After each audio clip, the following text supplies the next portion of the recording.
6 Indias. Is that right, Bharat? I think it's about 6 Indias. And the one thing we've noticed about Indian businesses, and I've been in this role for 10 years, the one thing I've noticed about Indian businesses is now more than ever, they think global on day one. They don't just think about the Indian market, which they used to, as you'd expect. What a phenomenally high growth market. They now think they want to be global on day one because they know on day 365 it's too late and they'll be dead in the water if they leave it that long. So we've seen them approaching us a lot sooner than they used to do in terms of setting up their global HQs in the UK. And I'm talking about the technological, the innovative, the younger companies, almost at the startup level. Those who are willing and able to set up abroad are looking sooner rather than they've ever done before, because one of the other key reasons, other than just the market size, that they give us is the credibility the UK gives them. When they're looking to sell their products around the world, being a British company adds a huge amount of credibility to them. But there's something else which both Nicola and Bharat touched upon. We in the UK probably have more diplomatic posts around the world, consulates, high commissions, deputy high commissions, trade offices, than I would wager any other country does.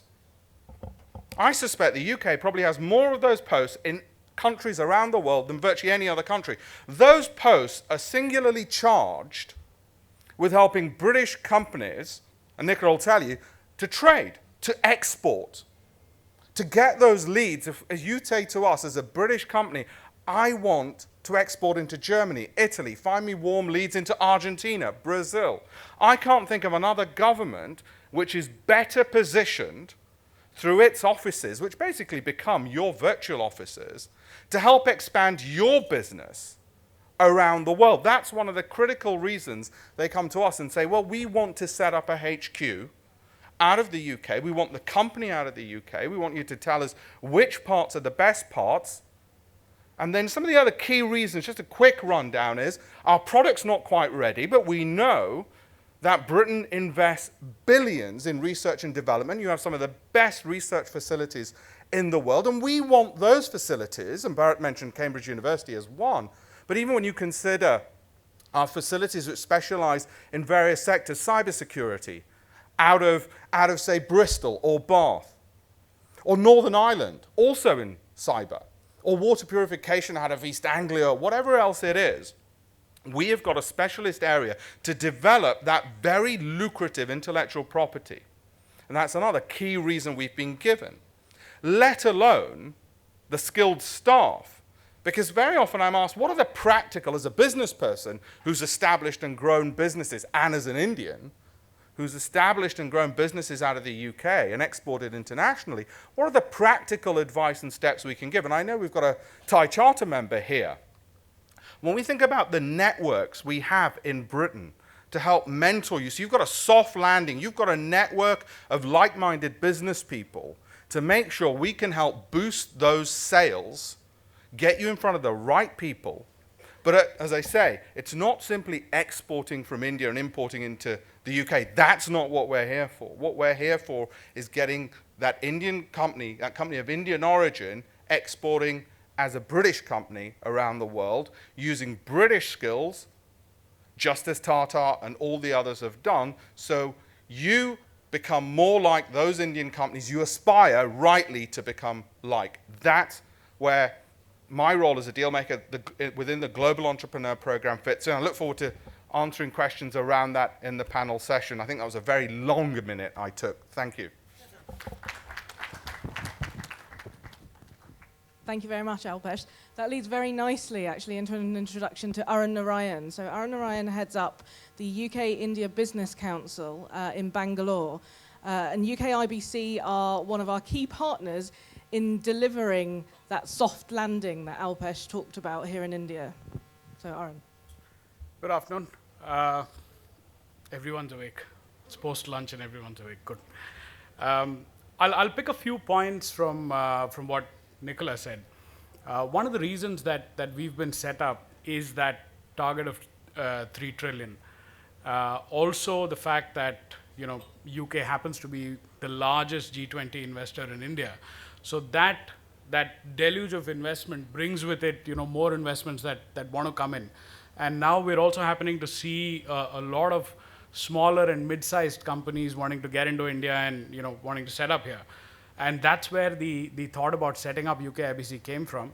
As an organization, especially when you look at it in relation to the folks on the dais, we are a startup. So we're about 7 years old in the UK. We're about 2 years old in India. So we're still learning the ropes. We're still trying to figure our way around. But one of the primary reasons that we are here is, like Tammy mentioned, provide a soft landing pad for UK-based companies that want to come to India and do business. So our work essentially starts a lot before the company even thinks about India. So we work very, very closely with the folks in UK Trade and Investment back in UK and in India. We've got a team of our own back there. We proactively approach a lot of UK-based companies.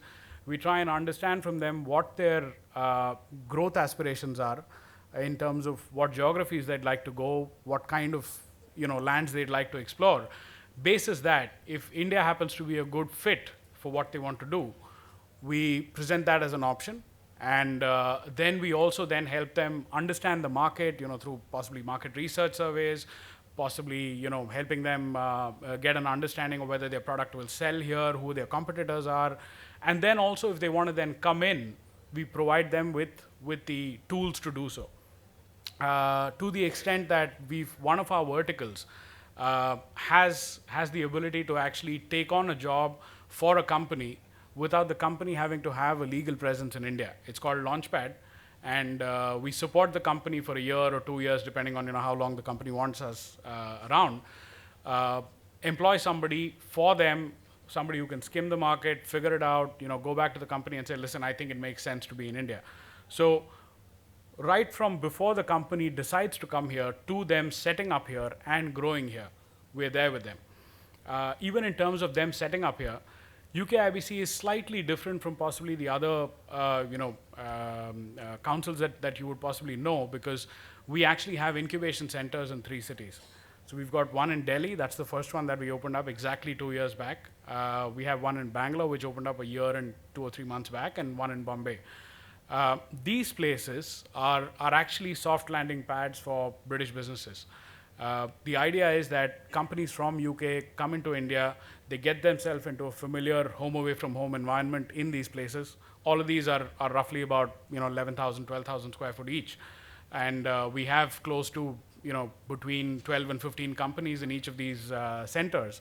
And what we do there is try and create a home for them away from their house. We have events, we conduct networking, we try and facilitate meetings for them with Indian diaspora, so that it makes their life easier in terms of gelling into the country and growing here. So that's a lot of work that we do for the small and mid-sized companies. We're also doing a lot of work for the larger British companies that are here. Guys like HSBC, Standard Chartered, British Airways, British Telecom. We help them with some of their requirements, in business growth in India. Now, those could be on-ground support with, helping them make connect with some potential clients. It could be help with, some policy-related matters, for which, obviously we'd seek help from Bharat and, his counterparts at the Foreign Office. So we provide help to large and small and medium-sized enterprises as well. What we've seen as a trend, in the last couple of years that we've been around in India, is this investment of the G20 investment that we're talking about, which is the largest. We've seen that coming across very, very different industries. We've got companies coming in from aerospace. We've got companies coming in from healthcare. We've got infra companies coming in. We've got retail companies coming in. So the flow of investment from UK is actually very, very well spread across industries. The other piece of information I'd like to leave with Indian entrepreneurs who are in the room, do get in touch with us. We are at ukibc.com. If you find it easier to just tap somebody on the shoulder, there are all our colleagues from UKTI here in this room. Do get in touch with them. because we keep getting requests from companies for potential partners in India. Now, some of the companies want to come in, they want to set up on their own, so we help them do that. But some of the companies want to come in and set up with the help of a partner. We don't know where these requests are going to come from, so it is very helpful for us to have a database of potential partners we could have in India. So if you all could reach out, if you all are looking at some foreign partnerships, please reach out to us, leave your details with us. We'll be happy to connect you with UK-based companies as and when the potential need arises. So I'll leave it at that, because we've got May to go as well, and then we've got some Q&A. So happy to answer any questions you have while we're doing the Q&A bit. Thanks. Arun, thank you very much. And if anybody does want to get in touch with UK IBC today and tomorrow, they are exhibiting at the UK Pavilion. So you can come and meet some of Arun's colleagues there. I can't see you, but Mekwai. Mekwai is our Director of the British Council for South India. Over to you.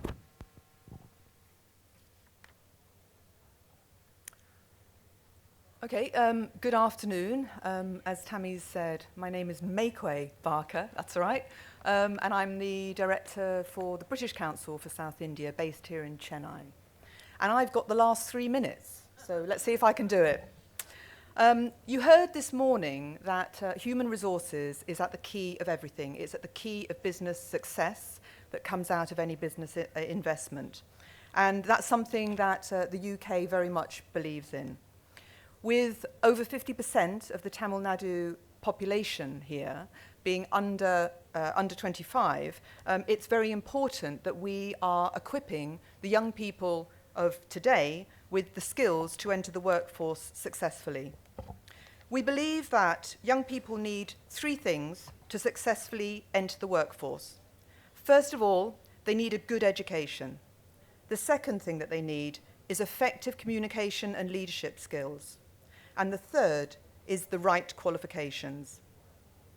Education, skills, and qualifications are areas in which the UK specialises, and areas in which we've been investing in India and in Tamil Nadu for many, many years.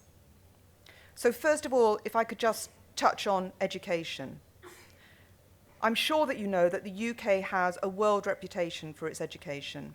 It's home to 4 of the 6 Tamil Nadu State Council for Higher Education to support students from government colleges and universities from across Tamil Nadu to take a semester in the UK and gain access to that world-class education along with their faculty.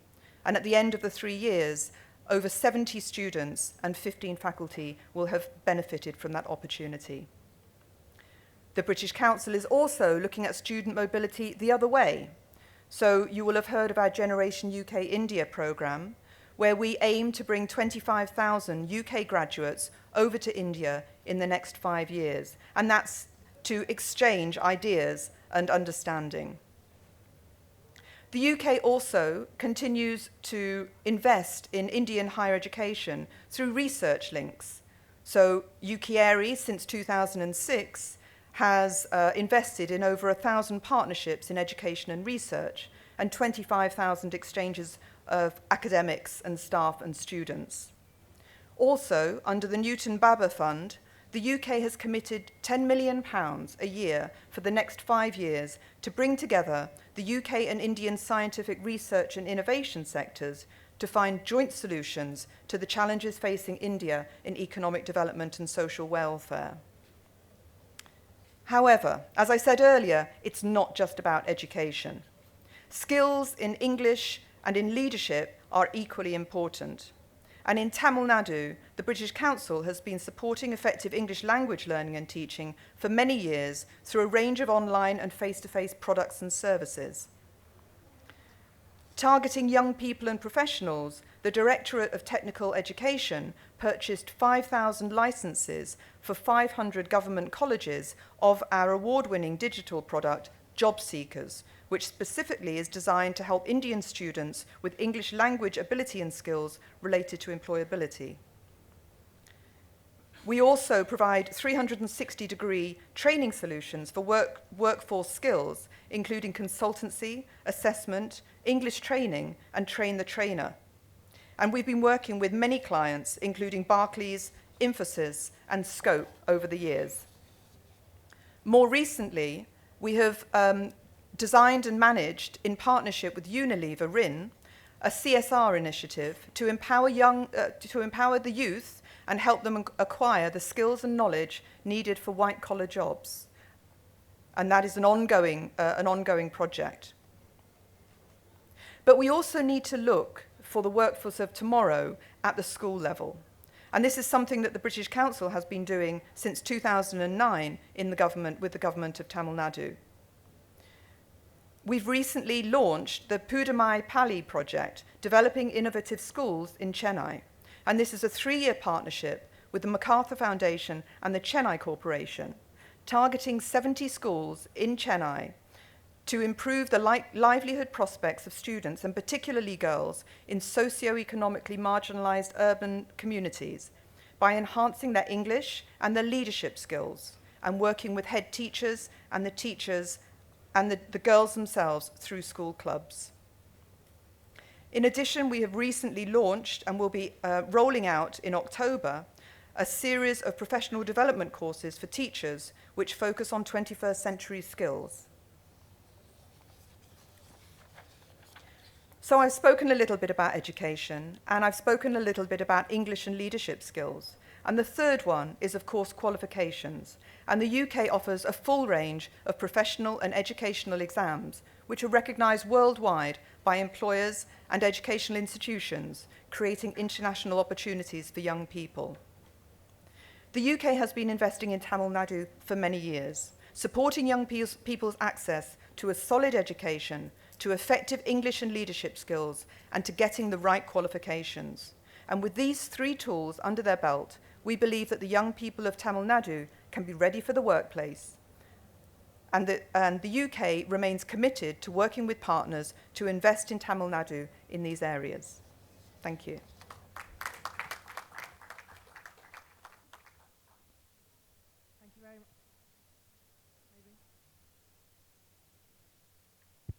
Thank you very much. Thank you very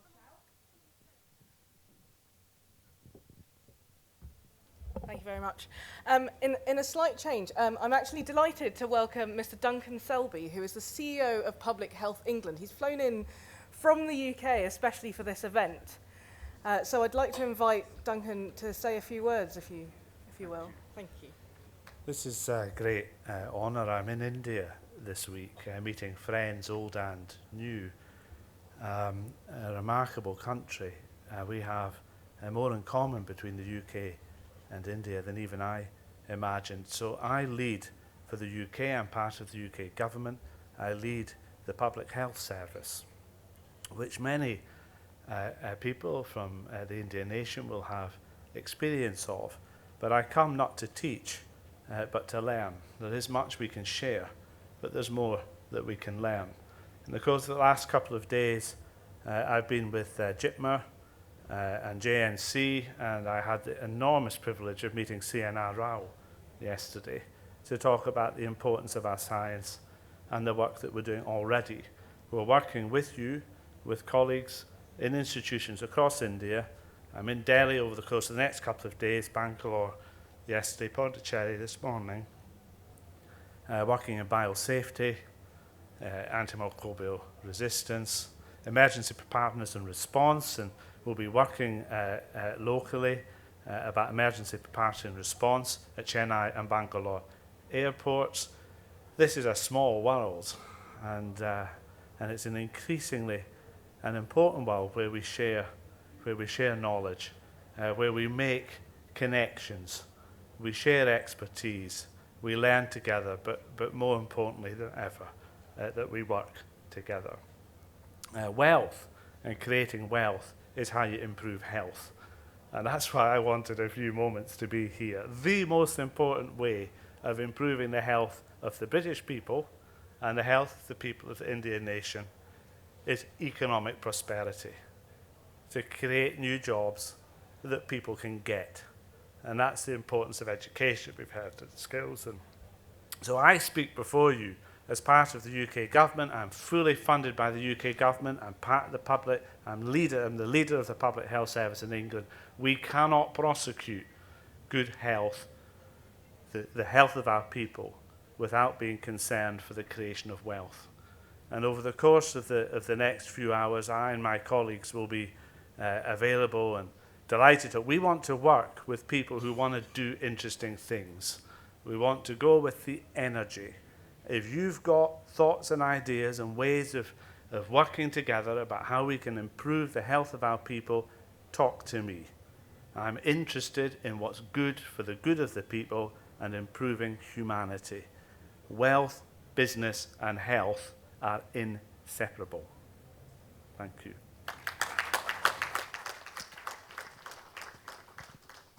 Thank you very much, Duncan. Delighted to have you here. Yes, we've got one. So now we'd like to open this up for Q&A. There should be a roving mic. Who wants to start?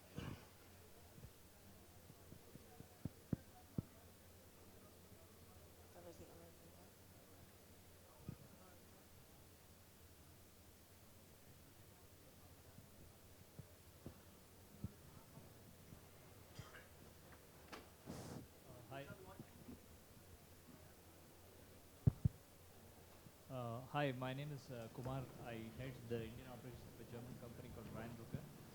My question is... 1 second.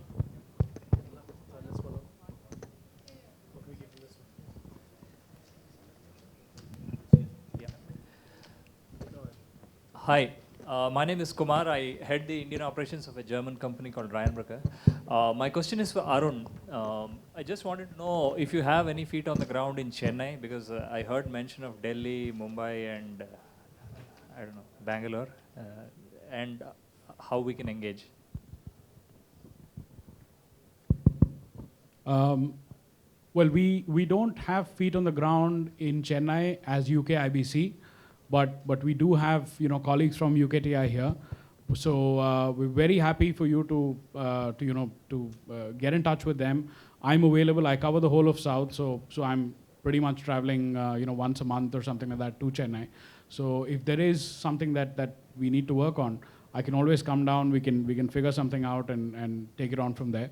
Our research teams are based out of Delhi, but location nowadays it doesn't matter. So don't worry, we can still work together.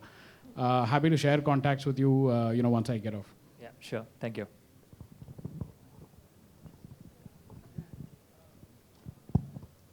I think we've got one at the front.